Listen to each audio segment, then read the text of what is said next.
After ng Holy Week, ipinagpatuloy ko ang aking pagtitraining. Siyempre, sinimulan ko siya sa dribbling. Basic lang muna. Langya, parang nagsasayaw pa rin ako dito.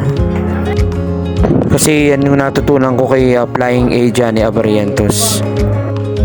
Marami sa mga kabataan ngayon magagaling mag-basketball, pero hindi nila alam kung paano ang basic dribbling. Ngayon kasi lahat ng kabataan gusto maging Stephen Curry. O di naman kaya Kyrie Irving.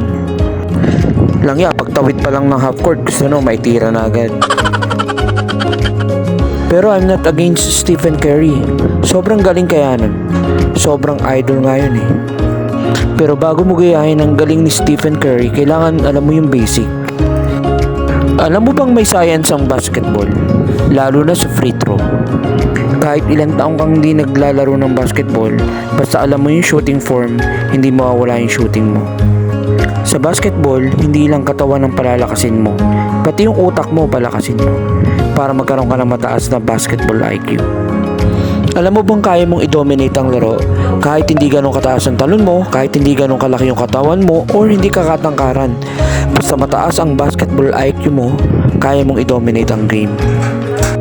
Katulad ni Steve Nash, lalo na si LeBron James. Imagine, ang taas ng basketball IQ ni LeBron, tapos matangkad siya, malaki katawan, mataas tumalon, shooter, lahat na all-around player talaga. Grabe si LeBron.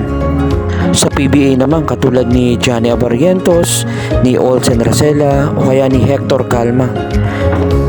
Tapos yung bagong generation ngayon, Scottie Thompson, ang taas ng basketball IQ.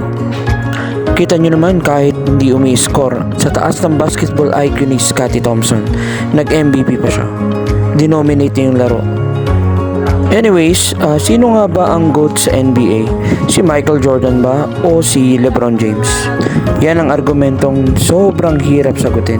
Hindi mo rin kasi matatawaran yung greatness ni LeBron James. Imagine 40,000 points, all-time leader siya sa scoring. Tapos imagine 20 years na, ganun pa rin yung laruan niya. Lalo na si Michael Jordan, 2 three-peat, tapos lagi siya ang MVP. Ganun pa man, kaysa pag-awayan natin or pagdiskusyonan kung sino ang GOAT ng NBA, mas mabuti pa kuhanin na lang natin kung ano ang matututunan natin kay Michael Jordan at LeBron James. Ang pinaka-importante sa lahat, bago sila naging professional at gumaling, nagsimula sila sa basic.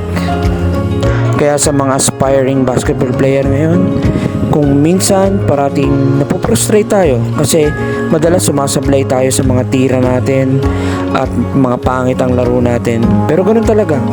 So dapat mong tanggapin, walang perfectong tao, walang perfectong basketball player. Importante ay natuto ka sa lahat ng mga mistake mo.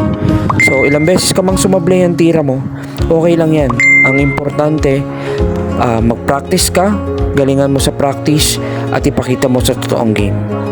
Kung minsan nakikita natin sa mga iniidolo natin na players na laging sumishoot yung tira nila. Pero ang tanong, nakita mo rin ba sila nung time na sumasablay yung tira nila? Ilang beses nila itong pinapraktisan, ilang beses nila itong ginawa upang sa ganun ay gumaling sila. Huwag kang give up at importante, never say die.